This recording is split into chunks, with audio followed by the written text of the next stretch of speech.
Dalawang sospek sa robbery hold-up arestado sa Caloocan. Baril at granada nakumpiska.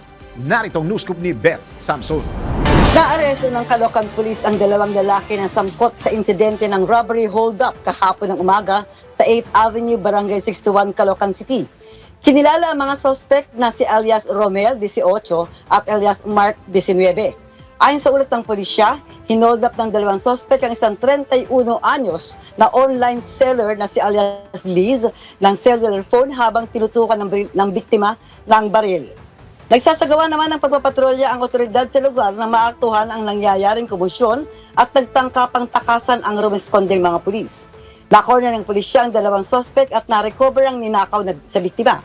Nakumpiska naman sa dalawang suspect ang isang baril na kargado ng bala ng 9mm caliber at isang granada. Sasampahan ng kasong paglabag sa Republic Act 10591 o ang Comprehensive Firearms and Ammunition Regulation Act, Republic Act 9516 o ang Illegal Possession of Explosives at Omnibus Election Code sa Piskalya ng Caloocan ang mga naarestong suspect.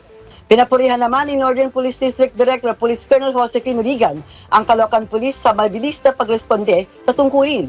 Ayon kay Ligan, ang police visibility at mabilis na aksyon ng pulisya ay nagpapakita lamang ng dedikasyon at pagtugon sa kaligtasan ng mamamayan at hustisya sa mga naging biktima ng karahasan.